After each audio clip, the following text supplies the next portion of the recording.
What about question 7? So we need to find an expression for the sum of the first n terms. Maksudnya dia suruh kita cari Sn for this series. Okay, so kalau kamu tengok, dia punya pattern dia adalah it always add 3. Therefore, you know that this is an arithmetic sequence. And then you need to find n if the sum is equal to 308. Okay, maybe word yang akan membuatkan kamu pening adalah perkataan kat sini. Sum is equal to 308. This means that your Sn is 308. Therefore, you need to find what is the value n. So, let's solve for the first one, which is finding Sn. This is the formula for Sn. I'm gonna use this one. And then, daripada sini, kamu kena keluarkan nilai A dan juga nilai D. A is the first term, which is 13. D is your common difference. So, apa kamu buat? Ambil T2 tolak dengan T1. So, D is equal to 3. Now, substitute both into our Sn. So, sekarang ni kita simplifykan saja. Hence, you get Sn is n over 2 times 23 plus 3n. So, this is the answer for the first part where you need to find Sn. For the second part, you know that Sn is 308. So, ini Sn kamu samakan dengan 308.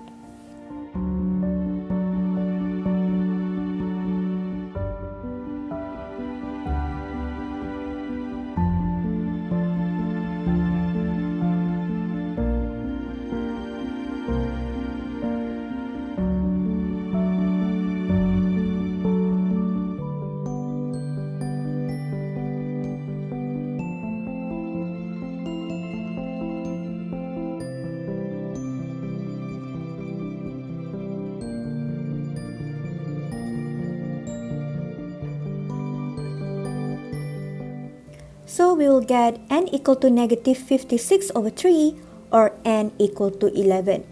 So, kat sini kamu ada dua jawapan untuk n. Just be careful. N here is the term yang keberapa. Okay. So, kalau kamu tengok kita punya series kat sini, kita boleh sebut first term, second term, third term.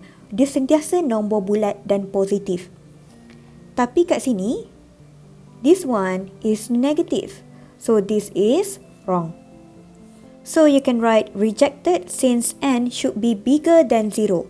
Sebab kalau kamu recall, n always start from 1, 2, 3, ... dan dia sentiasa nombor bulat. Therefore, we only have one answer which is n equal to 11. So, dapatlah jawapan untuk soalan yang ketujuh. This is the last question of arithmetic sequence and series. So, we need to find the least. Okay, least kat sini maksudnya smallest. Find the least number of terms. Number of term means n. So, ini maksud dia suruh kita cari the smallest n. Required for the sum of the arithmetic series. Okay, kita nampak perkataan kat sini. Arithmetic series means that this is AS. So, the sum of the arithmetic series to exceed 750. Maksudnya dia suruh kamu cari Sn should be bigger than 750. Exceed maksudnya melebihi.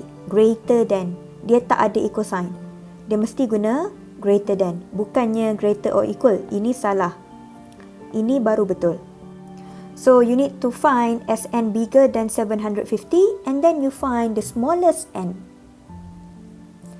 Since we're talking about sum, this means that we need to use the formula of Sn. So, list down formula of Sn and as per usual, find your A and D.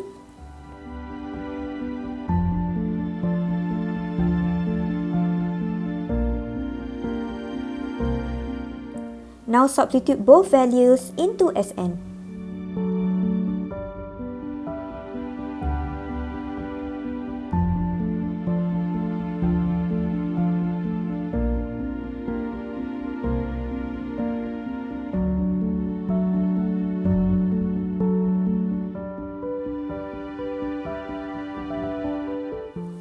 So, kalau kau perasan, kat luar ni dia ada bahagi 2 kan?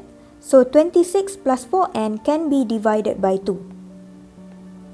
So, you'll get Sn equal to n times 13 plus 2n. Alright, so ini baru Sn, kamu jumpa. But we need to apply Sn bigger than 750. So, ini maksudnya kamu substitute Sn kat sini. Yang belakang ni salin balik. And then kita try solve inequalities ni.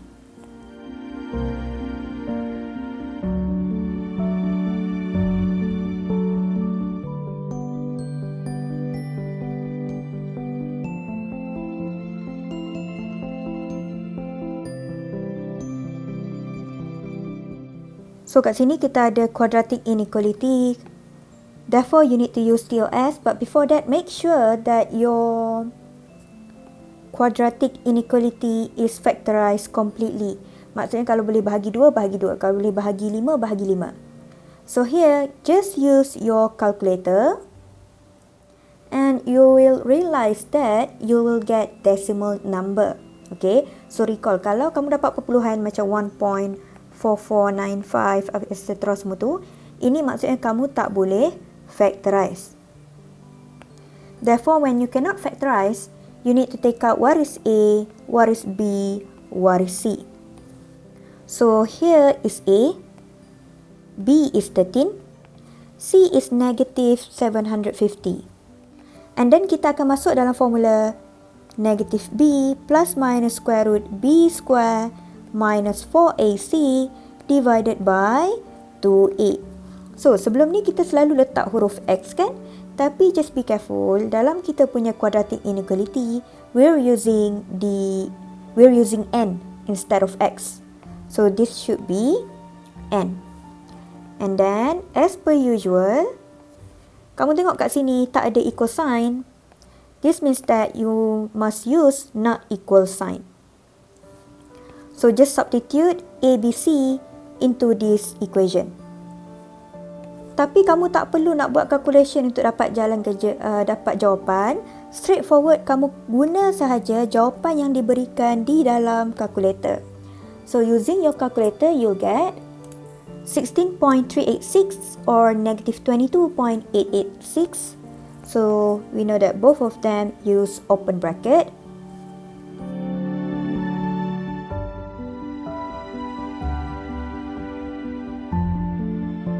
From here, you can write n minus 16.386.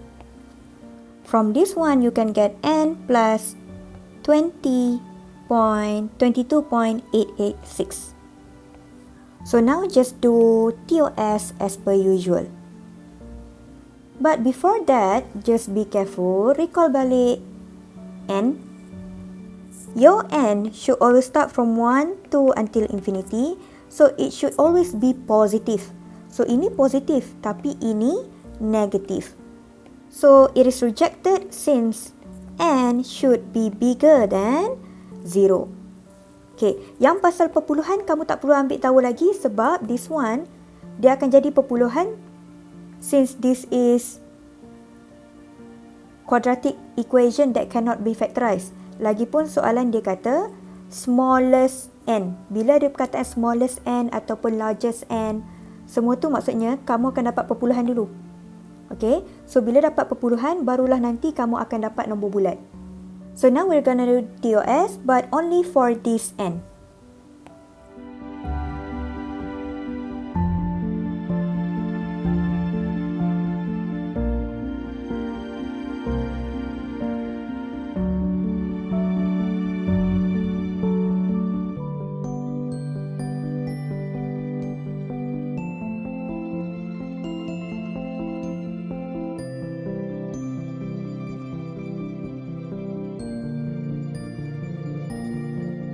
So, daripada jawapan kita ni, kita nampak kata n should be between 16.386 until infinity. So, kalau kamu recall, n should be the smallest n. So, n dia mesti nombor bulat. Dia tak boleh jadi perpuluhan 16.386. Tapi dia mesti between kita punya interval notation kat sini. So the smallest n after 16.386 is 17. Therefore, n is actually 17.